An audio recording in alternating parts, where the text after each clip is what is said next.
Hello again, and welcome to Broadcasting Scotland. It's Monday the 18th of December. I'm Andrew Wilson, and this is Scotland at 7.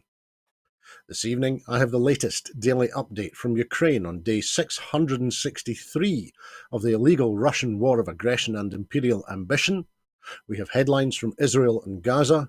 I'll introduce our guest for this evening, and then together we will take a look at the rest of today's headlines from Scotland and around the world. The European Commission has said that the EU Council has adopted a 12th package of sanctions against Russia. This package focuses on imposing additional import and export bans on Russia, combating sanctions circumvention, and closing loopholes, it said. Russia has damaged or destroyed almost every building in the eastern Ukrainian city of Avdiivka, according to a new report, as part of a major assault which has seen civilian infrastructure deliberately flattened. Russian President Vladimir Putin has presented documents to Russia's Central Election Commission to register as a candidate in the 2024 presidential election. In its latest intelligence update, the UK Ministry of Defence has said that Russian fighters from the Storm Z units are highly likely being returned to combat duties with unhealed wounds. Ukraine's border service has said that Polish truckers have resumed their blockade of the main crossing at the Ukrainian border a week after it was lifted. The Security Service of Ukraine, the SBU, has detained a Ukrainian citizen who allegedly spied for Russia's Federal Security Service, the FSB, to help direct a Russian attack on Zaporizhia, according to the SBU. The Kremlin has welcomed the victory claimed in parliamentary elections by Serbian leader Alexander Vucic's Serbian Progressive Party. Kremlin spokesperson Dmitry Peskov said Moscow hoped the result would lead to the further strengthening of friendship between the countries. Brigadier General Alexander Tarnavsky has said that front-line Ukrainian soldiers are facing shortages of artillery shells and have scaled back some military operations because of a lack of foreign assistance. He said that there is a problem with post-Soviet 122mm and 152mm shells across the entire front line. The main units of a German army brigade that is moving to Lithuania will start to arrive in 2025 and will reach full fighting readiness in 2027, the Lithuanian Defence Minister Arvydas Anušauskas has said. Germany's Defence Minister Boris Pistorius called the agreement on a permanent deployment of a Russian brigade in Lithuania a historic moment. The Russian government has said that Russia's Prime Minister, Mikhail Mishustin, will meet China's President Xi Jinping this week. The two leaders are expected to meet for talks in China on the 19th and 20th of December, with Mishustin also due to hold a meeting with the Chinese Premier Li Qiang. Russia and Ukraine launched drones on each other's territory for the second day running. The Russian Defense Ministry said 35 Ukraine drones were shot down overnight in 3 regions in southwestern Russia. A Russian airbase hosting bomber aircraft used in Ukraine was among the targets, according to a Russian Telegram channel critical of the Kremlin. And Russian troops launched 20 Shahed drones on southern and western Ukraine, as well as one X-59 cruise missile from the country's occupied south. Ukraine's Air Force said it had shot down the Iranian-made drones. Now, we are joined this evening by a regular friend to the programme. William Duguid is an activist, commentator and blogger. He also helps to run the Perth and Kinross Yes Hub. William, good evening. How are you keeping? I'm just fine, thank you. I'm sort of getting killed in the Christmas rush every day, but we'll get rid of the tasks by the end of the week, I hope. And I hope you're well too. I am, and similarly overwhelmed with the tasks to be completed by the end of this week. But it's lovely to see you on Broadcasting Scotland this evening, William. Great to see you. Now, in Israel and Gaza, according to the Gaza Health Ministry, 19,453 people have been killed and 52,286 have been injured since Israeli attacks on Gaza began. 4 Palestinians have been killed in the Farah refugee camp south of the West Bank city of Tubas in an Israeli military raid today, the Palestinian Health Ministry has said. Cardinal Vincent Nichols, the Archbishop of Westminster, has said the shooting of a mother and daughter allegedly by an Israeli military sniper in a church compound in Gaza City was a cold-blooded killing, which did nothing to further Israel's right to defend itself. The Italian Foreign Minister, Antonio Tajani, also criticised Israeli forces for allegedly shooting and killing people in the Christian compound in the Gaza Strip, saying such actions would not help it in its war to defeat Hamas. The UN Security Council is to be asked to support a new call for an urgent and sustainable cessation of hostilities that allows the delivery of humanitarian aid by land, sea and air. The resolution places pressure on the US not to protect Israel again by using its veto as one of the 5 permanent members of the 15-member UN Security Council. BP has halted all shipments of oil and gas through the Red Sea after a step-up in attacks on cargo ships by Houthi militants. The oil company said that it had paused shipping in the region indefinitely, citing a deteriorating security situation amid tensions in the Middle East. BP becomes the first oil company to directly halt its own shipping after 5 big shipping firms stopped their vessels passing through the waters between Asia and Africa that connect Asia and Europe. A global rights group has accused Israel of committing a war crime by starving people in the Gaza Strip, who continue to face relentless attacks in the war with Hamas militants. At a press conference in Tel Aviv, US Secretary of Defense Lloyd Austin has said that protecting Palestinian citizens in Gaza is both a moral duty and a strategic imperative. He said the US would continue to urge the protection of civilians and to increase the flow of humanitarian aid into Gaza. France, Germany and the UK have joined global calls for a ceasefire, and Israeli protesters have demanded the Israeli government relaunch talks with Hamas on releasing more hostages, after 3 were mistakenly killed by Israeli troops while waving a white flag. Downing Street said today that there can be no ceasefire in the Israel-Hamas war as long as Hamas remains in Gaza. The Israeli government's killing rage in Gaza poses a threat to the country's moral and legal authority and will fuel conflict for another 50 years, the former UK Defence Secretary Ben Wallace has warned. Iranian state television and Israeli local media have reported that a hacking group accused of having links to Israel has claimed it carried out cyber attacks that disrupted services at petrol stations across Iran earlier today. The World Health Organization chief Tedros Adhanom Ghebreyesus has said he was appalled after Israel's deadly raid on the northern Gaza's Kamal Adwan hospital at the weekend. Israel says its army has said it uncovered the biggest Hamas tunnel in the Gaza Strip so far, just a few hundred meters from a key border crossing. Such was its size that a small vehicles would be able to travel within it, reported an AFP photographer who was granted access. And responding to the call for a sustainable ceasefire from Labour and the Conservatives, the SNP Westminster leader Stephen Flynn MP said, "This latest word scramble from the Tories, followed closely by the Labour leadership, will fool nobody. We need an immediate ceasefire because only that course of action will save civilian lives." He went on, "Every day that the UK pontificates on what language is best to use to avoid calling for an immediate ceasefire is another day where the Palestinian people are collectively punished for the actions of a terrorist group. How many more people have to die before the 2 main UK political parties get in line with global opinion and back an immediate ceasefire?" So, William, is it significant that the former Defence Secretary Ben Wallace has struck such a very different tone from the Prime Minister and the Foreign Secretary?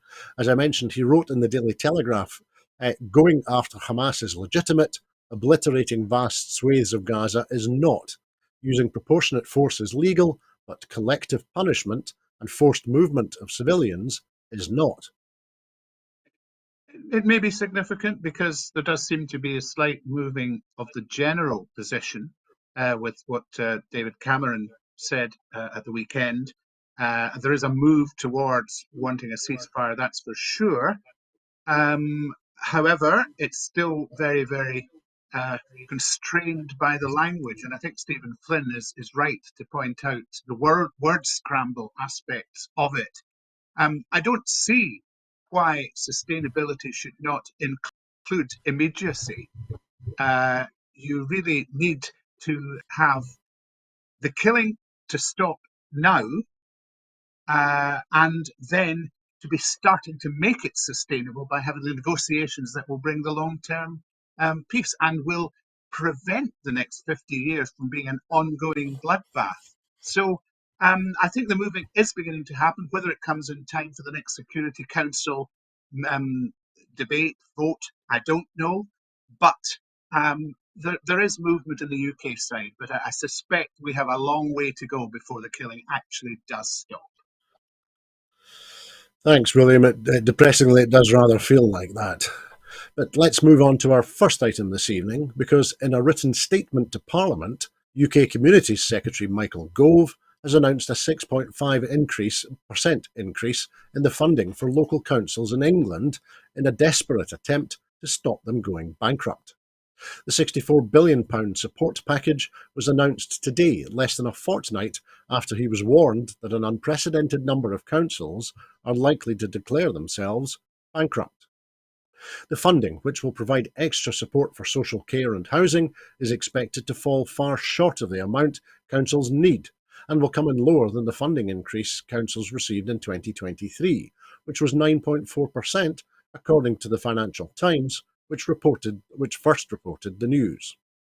Earlier this month, a poll by the Local Government Association revealed that nearly 1 in 5 council leaders believe it is now fairly or very likely that their council will go bust in the next 15 months.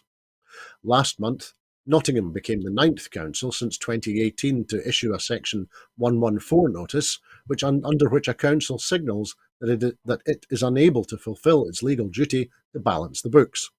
Birmingham and Woking councils have also issued Section 114 notices this year. Coming just a day before the Scottish Government is due to unveil its budget for 2024-25, it is unclear if the additional funding for English local authorities will result in any Barnett consequentials for the devolved governments. If the extra funding of almost £4 billion is new money from the Treasury, Scotland could expect to receive around £300 million in additional funds.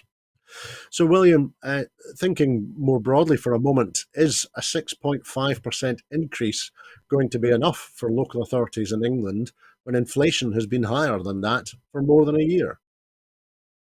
And bearing in mind they already have a £2 billion deficit in core funding for the year we're currently in, not the year for which the new funding applies. So the answer is going to be no. And the Local Government Association has said as much in quite trenchant terms since the announcement was made. 6.5% in an era when inflation has been higher in several key areas, and of course there have been pay disputes going on at the same time in certain areas. It's not going to cut the mustard. There needs to be more, and I think there will be several other indications in the next few months of how that's affecting councils, because I think some of them will be struggling, and you may see more Section 114s, just as has been predicted. So not a good outlook for what for the Tories will be an election year. Well, that's a very good point, William. Given the critical importance of the frontline services which local authorities deliver, is there any justification for what is another real terms cut, and another real terms cut coming after 13 years of Tory austerity and associated deep funding cuts? No justification, because it doesn't make economic sense to destroy your public services. And that's what they've been doing at various rates ever since they came in. This is a characteristic of Tory governments. After about a dozen years, you do find that public services are on their knees. And that just continues. It doesn't help any community to have the very pillars on which they operate sort of constrained like that. And for big announcements to be made about, look at this package, it's got 64 billion in it, but it really isn't enough to keep things going at the same level. And that means um, constraints on pay, it means constraints on jobs, people losing their jobs, and it just means the quality of people's lives within the community are affected. So it's not going to be a pass mark from the Local Government Association, and I don't think it's going to be a pass mark anywhere else. And you're probably going to ask me about Scotland, but anyway, I'll say if we do get 300 million, that would be nice, but that won't be enough either. Yes, there is the potential, as we mentioned there, for Barnett consequentials of around £300 million. But yes, as you say, if the amount being allocated in England isn't enough, then by definition, the amount that's allocated in Scotland will not be enough either. So we'll continue to follow this story and continue to report once we can find out whether or not this is new money or if this is Michael Gove moving money from one pocket to the other in order to appear to be helping councils in England.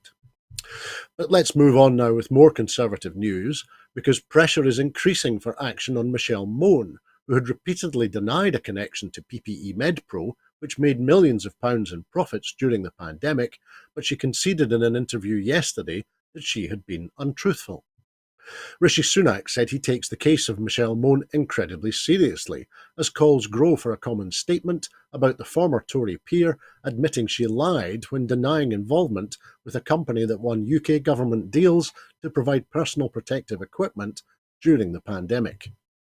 Michelle Mone was made a Conservative peer by David Cameron in 2015, but has been on a leave of absence from the Lords since last year.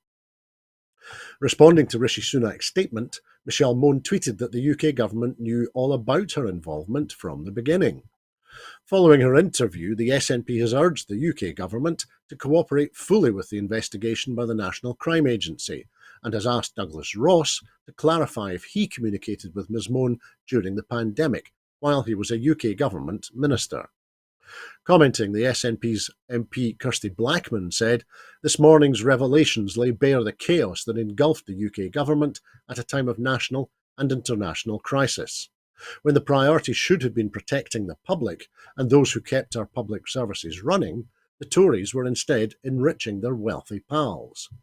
The UK government must make public documentation related to the botched procurement of PPE during the pandemic and acknowledge that their dodgy deals failed to deliver the necessary equipment at a huge cost to the taxpayer, as well as the safety of public sector workers." And as a UK government minister during the first months of the pandemic, Douglas Ross should clarify if he had any contact with Baroness Mone. Kirsty Blackman went on, "The more the public learns about Tories' handling of the pandemic, the more outraged they rightly are, and I urge them, finally, to take responsibility for their botched PPE contracts." So, William, I suppose it was inevitable that the Pirate of Denniston would come back onto the news at some point as the investigation unfolded. But are you surprised that the Daily Record is reporting this afternoon that Baroness Mone is now no longer a member of the Tory party? Well, possibly not. Maybe her membership of the Tory party served its purpose. She was well rewarded for her participation, shall we say, in the campaigning in the 2014 referendum. Yes, but I do think that I think she formally did have the whip withdrawn, but there does seem to be some She did. debate about how that happened. And since Rishi Sunak has said they're taking the whole thing incredibly seriously, I'm sure that it will be that will be clarified in due course. Um, there does seem now to be a war of words between Michelle Mone and the UK government about how much they knew, as distinct from the press, to whom she was lying about the situation, and how much they didn't. So she claims, "Well, I was being straight with you guys, even if I wasn't being straight with everybody else." But Lord Bethell, who seems to have rediscovered where his mobile phone messages are, has come up with a text saying, "Well, you weren't saying that at all. You weren't giving any indication what you were saying, that you were part of PPE MedPro and you were involved in this." So I just wonder if perhaps there's the early signs of Baroness Mone being thrown under the bus by the Tory party as possibly the ritual sacrifice that will prevent, they hope, the wider question, and it really is an important wider question, of what was happening with the VIP lane, what was behind ignoring as near as damn it, the companies who had a track record of producing things like PPE and all the other services they were looking for, and going instead for new companies on the block or outfits that say, oh, we can do this. We've not done it before, but we can certainly do it now, who then turned out to be completely useless at it, as allegedly PPE MedPro were. So I don't think they want that to be coming out, although it probably will come out in the COVID inquiry when they talk about that side of things.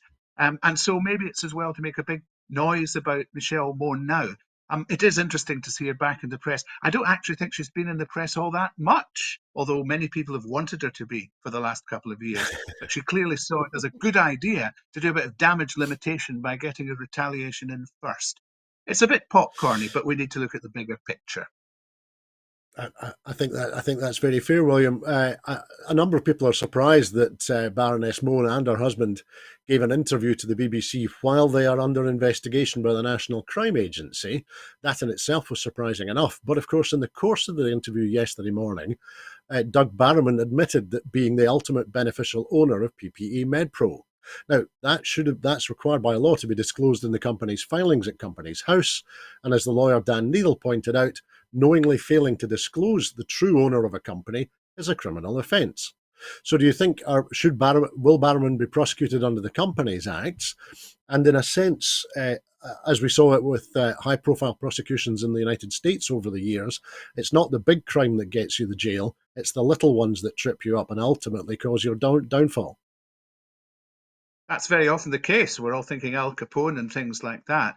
I think if he has committed an offence under the Companies Act, and I'm not saying whether he has or he hasn't, but that information should certainly be there. If there's a reasonable chance of convicting him on it, there should be a proceeding. But we will just have to see where it goes. It's very difficult to know quite how criminal prosecutions will go when you're actually in the thing. It's very much the Prince Andrew way of doing things, isn't it? To force the issue by having an interview, and it was very careless of the BBC, I think, actually to countenance the interview, because they lay themselves open really to perverting the course of justice if they're not very careful in their line of questioning. So it'll be interesting to see how this one goes. But I am awaiting the inquiry discussion in due course. That's the big one for me. Thanks, William. And yes, the position that the BBC put themselves in yesterday morning, as I say, during a live criminal investigation is quite unusual. Let's put it that way. So we'll wait to see. But you're right. The COVID inquiry in Westminster, in particular, that will with any luck, that will produce some more facts which we can consider and put together with Doug Barrowman and Michelle Mone's protestations yesterday morning. But let's move on now, because almost 80% of people held in UK immigration detention centres in 2022 were released into the community rather than deported, according to the annual report by the Independent Monitoring Board, the IMB. The purpose of immigration detention is to prepare people for deportation from the UK. However, the report said that the vast majority were released. The Home Office is only supposed to detain people if there is a realistic prospect of removing them within a reasonable time frame, but many are released after successful legal challenges or after being assessed as having health issues. According to a government summary of immigration data between 2015 and 2019, a much higher percentage of people in detention were deported than in 2022. From 2015 to 2019, an average of 44% of people detained were deported, double the 22% of detainees deported in 2022. The report also found that people were being locked up for longer periods compared with the previous year.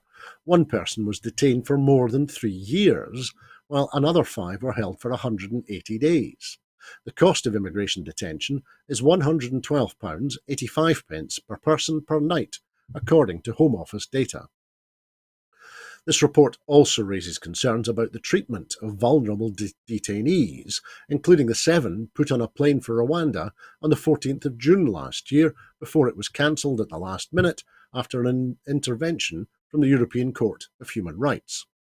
The management of the 7 was found to be inadequate, resulting in both unacceptable compromises to the men's safety and their right to timely and effective legal support. One of the 7 had a panic attack before boarding the flight, but was still considered fit to fly. 2 of the men had a care plan, which is made for people considered vulnerable, and 3 were subjected to the use of force. The IMB observed that the men taken onto the plane for Rwanda were very clearly distressed. Concerns were also raised about the treatment of detainees after a power cut at the Heathrow Immigration Removal Centre, the largest such facility in Europe, in November last year. After power was lost, 506 men were transferred to 5 different detention centres. Some were detained on coaches for 18.5 hours, and some were separated from vital prescription medication. The system to protect vulnerable detainees, known as Rule 34 and Rule 35, was not working properly, the IMB report found. So, William, this report found that people were being locked up for longer periods compared to previous years.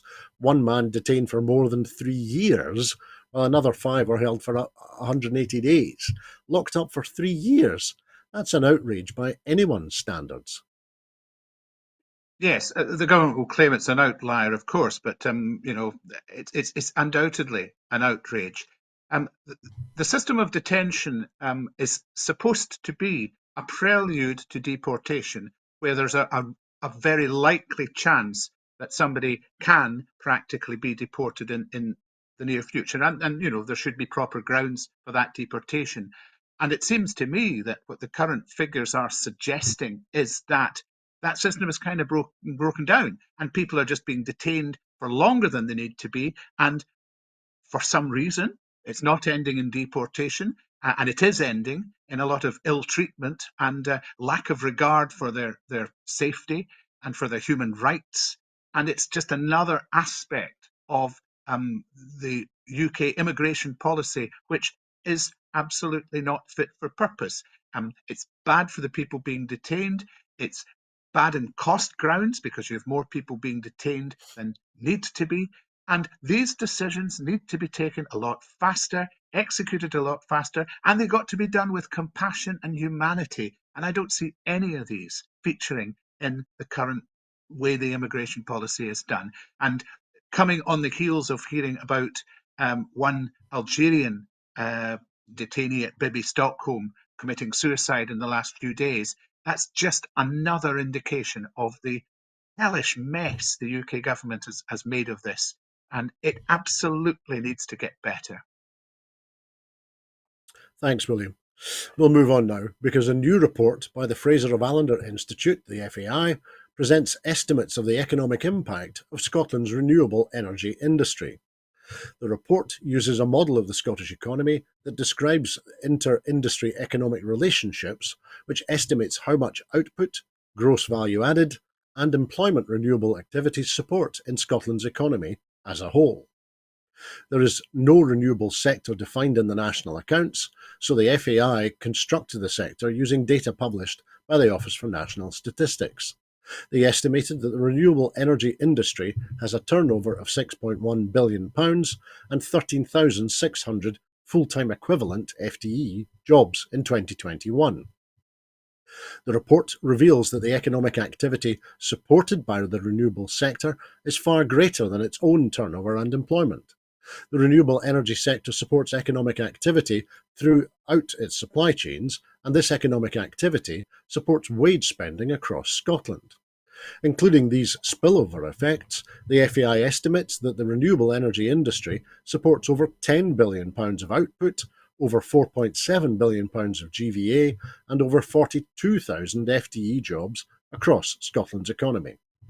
The technologies that individually support the most FTE jobs are offshore wind with more than 10,000 jobs, onshore wind with more than 12,000 jobs, renewable heat with more than 7,000 jobs, and hydropower with more than 5,500 jobs.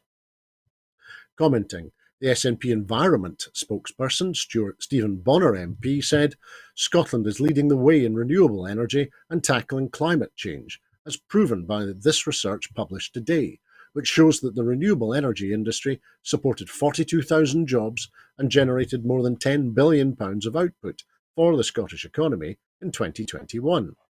Scotland is energy rich and has the potential to be a 21st century powerhouse of green and renewable technology.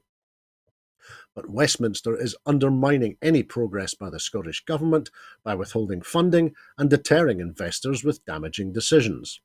The Scottish Government is supporting renewable energy by committing to a £500 million Just Transition Fund and investing £100 million in renewable hydrogen projects, but only with the full energy powers can Scotland achieve that just transition towards renewable energy, realise a net zero future, and strive towards cheaper energy bills for all. Scotland has the energy, we just need the power, he concluded. So, William, Claire Mack, the chief executive of Scottish Renewables, who commissioned this research, said the renewable energy industry is the biggest economic opportunity we have in Scotland. So it's really encouraging to see the Fraser of Allender Institute's report reflect the positive impact our sector is having on jobs and economic output. So do you think, are we doing anything like enough to support and grow this biggest economic opportunity? I think again, it's there are limitations in what Scotland can do without full powers. I think looking at the direction of travel, things are getting much improved, and that's beginning to reach towards the boundaries of what the potential is, which is good. One caveat is that one thing we're not particularly good at is having solid data.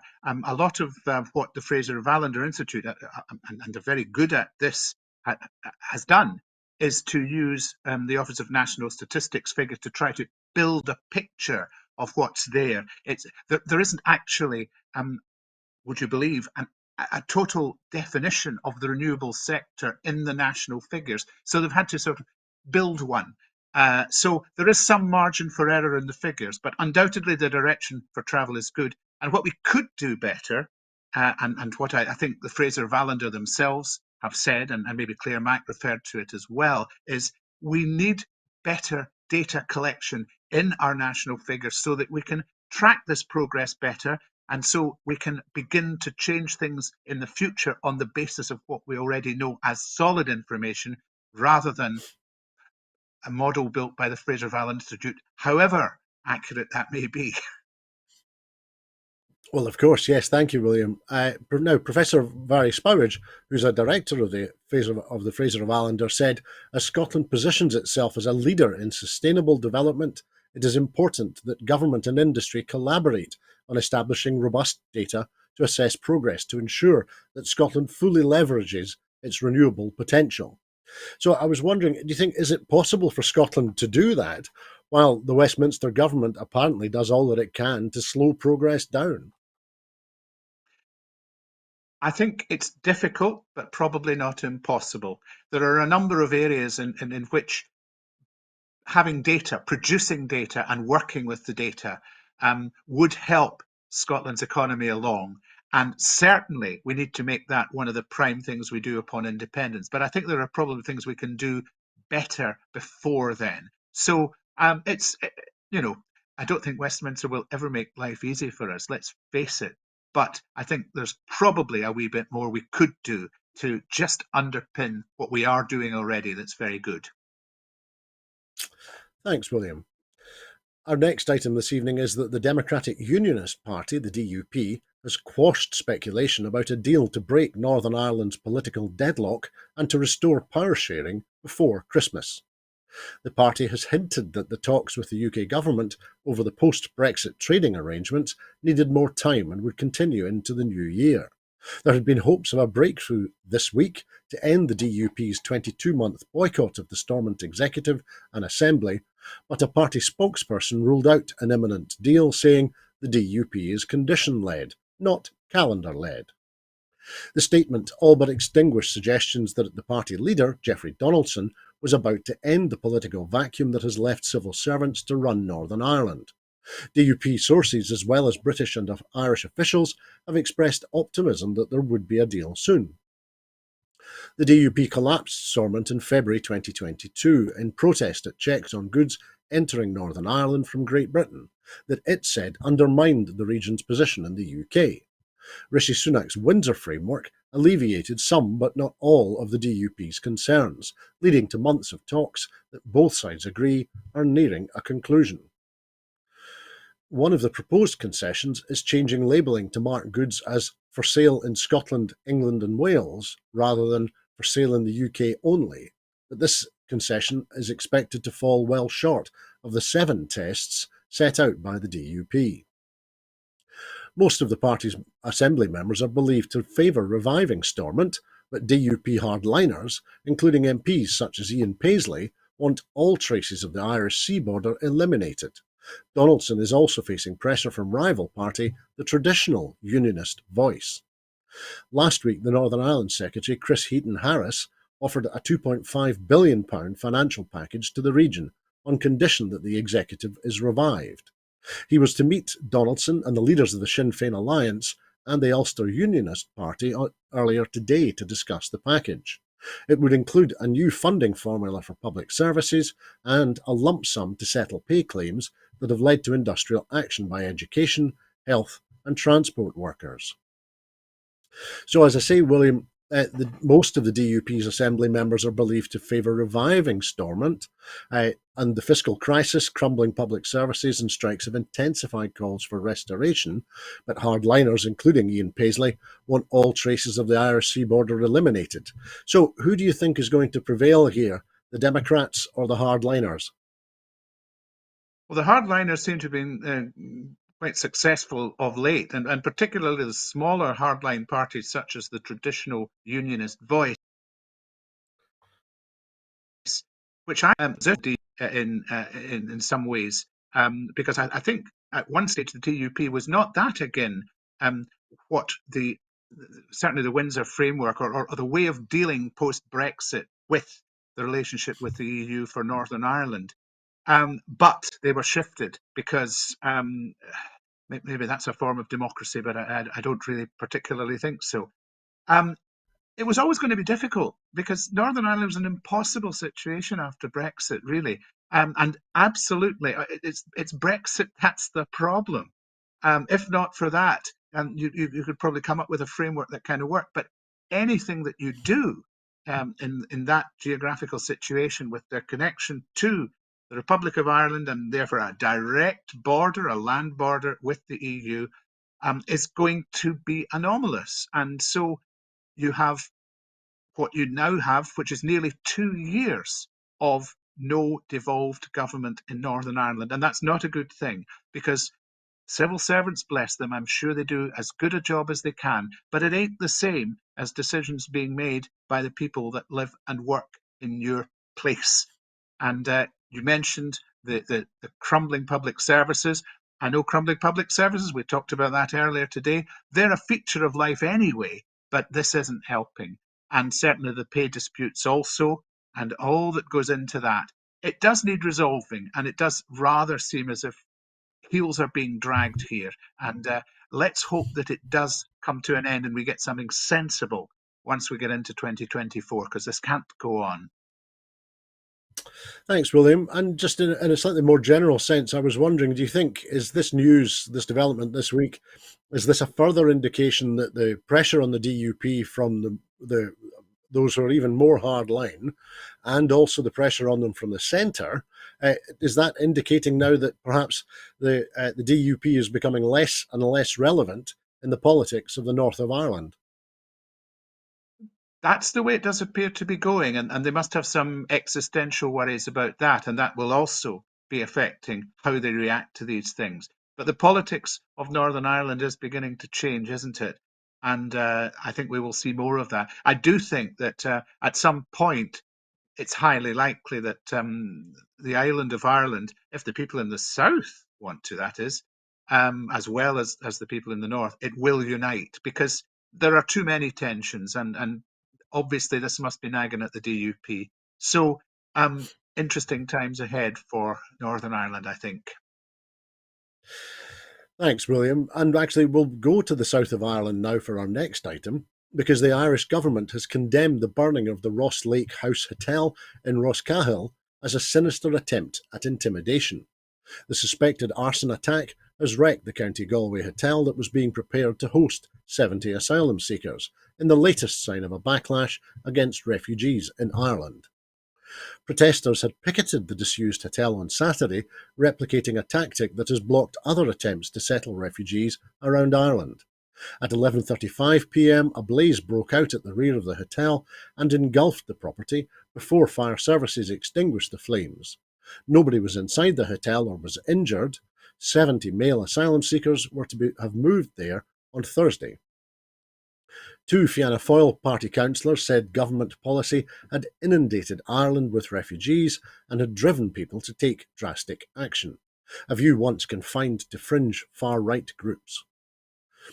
The Taoiseach, Leo Varadkar, said there was no justification for violence, arson or vandalism, and the Minister for Integration, Roderick O'Gorman, said the blaze was deeply sinister and dangerous. It was designed to intimidate people seeking international protection here in Ireland, he told RTE.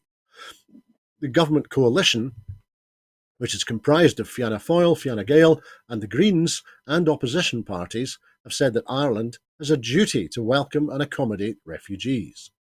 So, William, firstly, is this perhaps an indication that Ireland is not immune from the rise of right-wing politics, which we've seen taking place in other European countries? Yes, it very much isn't. Ireland is far from immune. This is a big issue in Ireland, and we've seen previous news reports. Certainly, I've been involved in Broadcasting Scotland and talking about, for example, the knife attack in Dublin and the aftermath of that, which was riots, when it turned out that it was a naturalised Irish citizen, but he was from Algeria, the person who'd carried that out. And there have been other arson attacks in other places, and there have been public figures standing out against immigration. I think Conor McGregor, the martial arts fighter, is talking about a possible run for president on an anti-immigration ticket, and that there's an undercurrent there.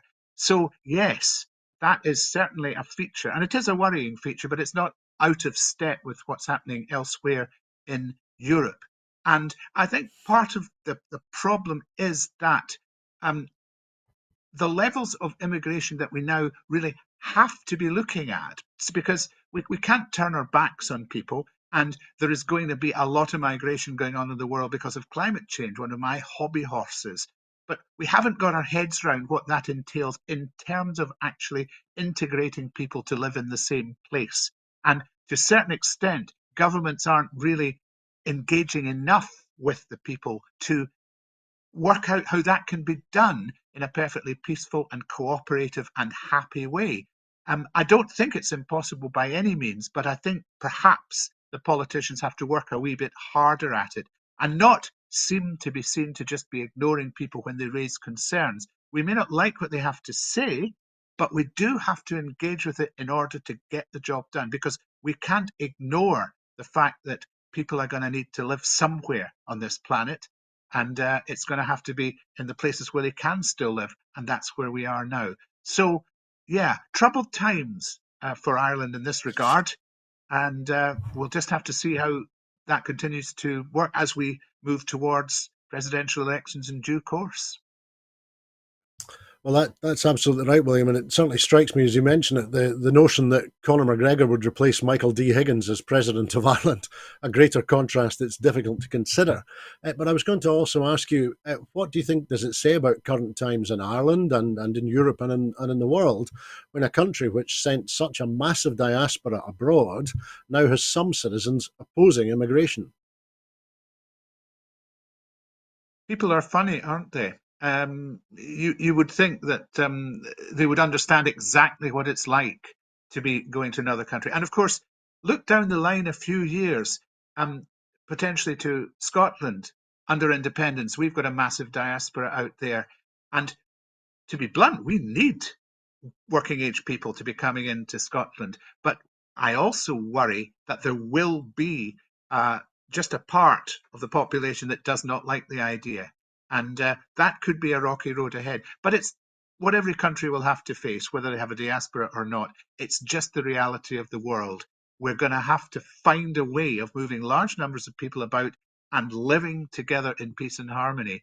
And I'm not yet seeing the politicians grapple with that concept, but it must come.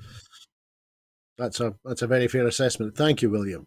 Now, the European Commission has announced that it has opened an investigation into the social media platform X, formerly Twitter, for allegedly breaking EU law on disinformation, illegal content, and transparency. The decision to launch formal infringement proceedings against the company, owned by the US billionaire Elon Musk, comes weeks after X was asked to provide evidence of compliance with new laws designed to eliminate hate speech, racism, and fake news from platforms in the EU. Under the Digital Services Act, which came into force in August, a company can be fined 6% of its global income or be banned from operating across the EU if it is found to have breached the law. Thierry Breton, the EU Commissioner in charge of enforcing the DSA, confirmed the investigation in a post on Musk's platform. Today, we opened formal infringement proceedings against X, he wrote, saying the move was on the grounds of suspected breach of obligations to counter illegal content and disinformation, suspected breach of transparency obligations, and suspected deceptive design of user interface. The investigation into deceptive design concerns the use of the blue check marks, which are now only available to those who pay. Before Musk, blue ticks were given by Twitter to verified users in the public eye, including government ministers and celebrities. In June, following a meeting with Breton in California, Musk insisted he would comply with the law. However, on 10th of October, the EU sent a formal letter to X over indications that the platform was being used to disseminate illegal content and disinformation in the EU since the Hamas attack in Israel on the 7th of October and Israel's subsequent bombardment of Gaza. The EU will investigate whether search on X boosts blue tick accounts and spreads content that users might mistake as from verified sources in the pre-Musk era. It also is concerned that X has not invested enough in compliance in European languages, amid reports that it has only one content moderator in the Netherlands. Officials say they are looking at issuing new guidance to all social platforms before next year's EU parliamentary elections. Earlier this year, Facebook, TikTok, and the tech companies Google and Microsoft signed up to a code of conduct laid out by the EU to prepare for the new laws in the DSA. Twitter quit the code of conduct in May.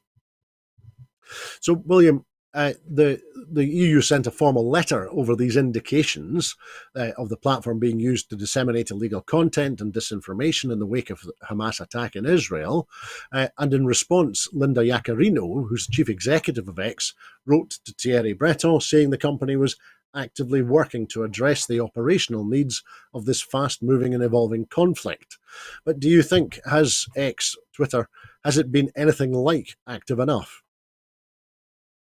Well, it clearly hasn't. And I think these discussions have been going on since that letter with the top management at Twitter, and they may not be entirely surprised by what's currently happening.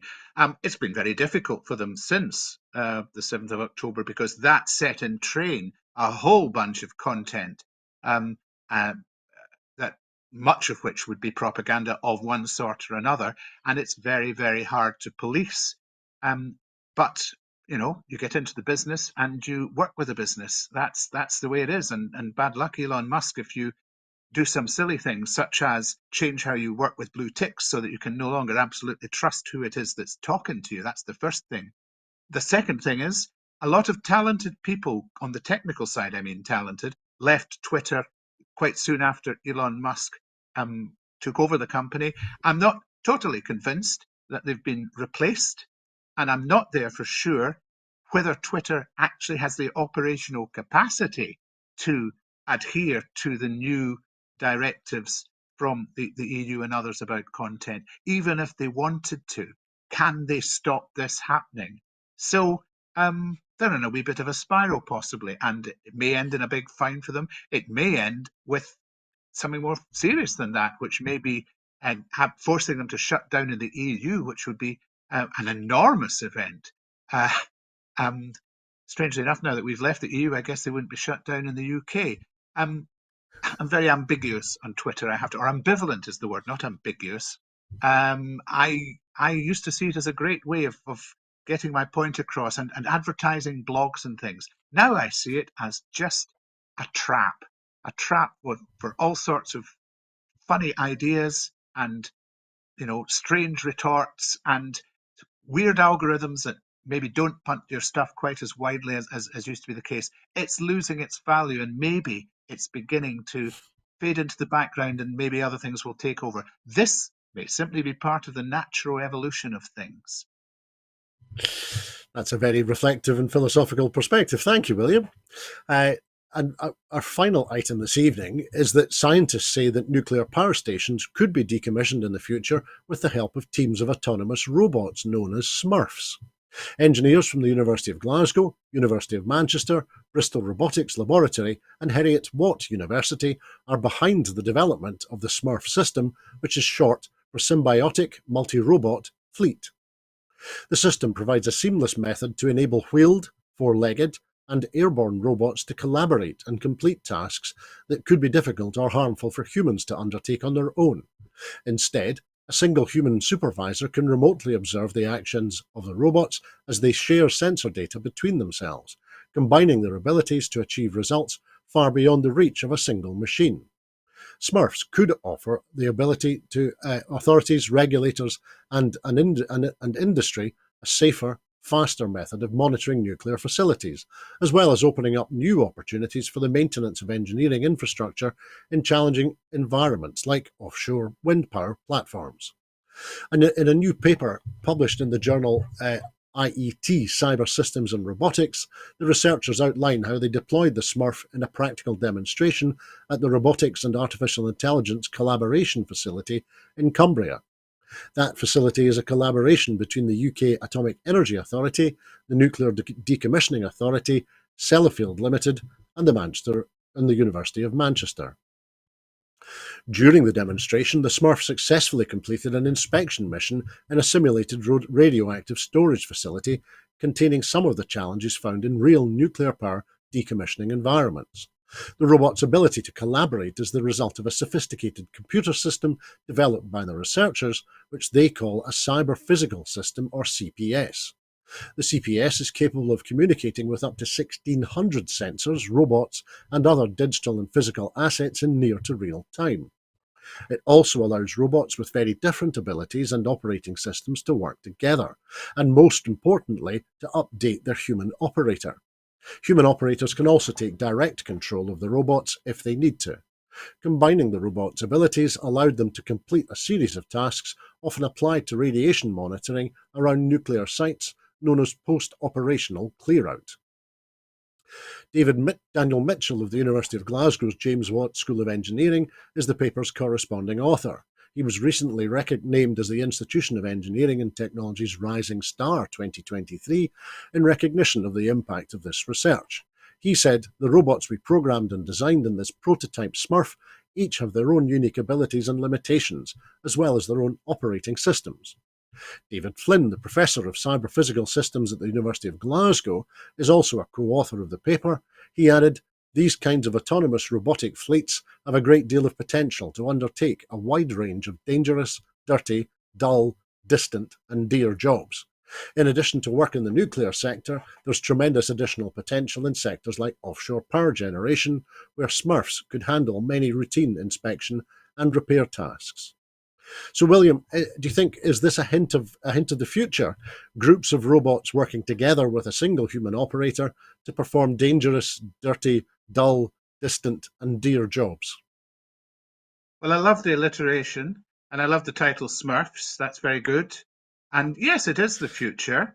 And I'm glad to see Sellafield's involved, because obviously they've been in the news for other things today. So at least it could be helpful to Sellafield at some point, because that is not the easiest place to be operating, I suspect. I'm also glad to see it mentioned in the context of offshore wind, because, yeah, as we discovered, that's the biggest part of our renewables right now. And I think that is the future in many ways for Scotland. And it's not cheap to maintain and it's not easy to maintain. So to have a robot collective, obviously under the control of a human, to be doing that is a good thing. My only concern is, do the robots talk amongst themselves, can they cut out the human without the human knowing once they get intelligent enough? And might we be looking at a space odyssey? I'm sorry, I don't think I want to do that sort of moment. I don't know. Maybe I've read too much science fiction.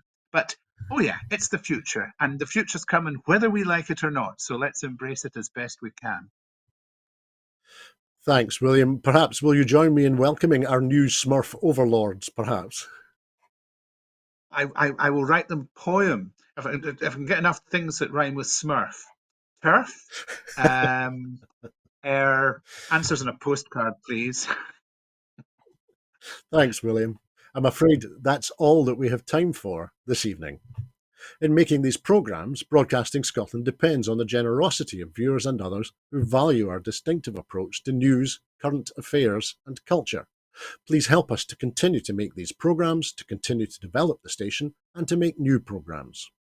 Our programmes will always be free to view, but if you can afford £5 a month, please consider becoming a Broadcasting Scotland supporter. Our need to reach our £30,000 target to pay our bills is still pressing. Due to the generosity of our supporters, we have raised nearly £22,000. However, our need to raise the remaining £8,000 is now really urgent. To everyone who has donated and to everyone who has signed up to make a regular monthly payment as a Broadcasting Scotland supporter, thank you very much. There are other ways in which you can contribute to our work. If you would like to volunteer to work with Broadcasting Scotland, either behind the scenes or in front of the cameras, or in any other way that helps, then please visit our website at www.broadcastingscotland.scot and send us a message there. You can find us on X Twitter, Mastodon and Blue Sky at Broadcast Scot. Please like, retweet, boost and reskeet us there. And you can also find us on Facebook by searching for Broadcasting Scotland. When you're watching us on YouTube, it would be great if you would like and subscribe to Broadcasting Scotland on that platform. We will be back tomorrow evening at 7 o'clock sharp for the next edition of Scotland at 7, so please come and join us then. I'd like to thank everyone who's been watching this evening, and of course I'd like to give a very special thanks to our very special guest, William Duguid. Thanks, William. Thank you very much, and a Merry Christmas to one and all at Broadcasting Scotland and in our viewership as well. A very good point, well made. Thank you, William.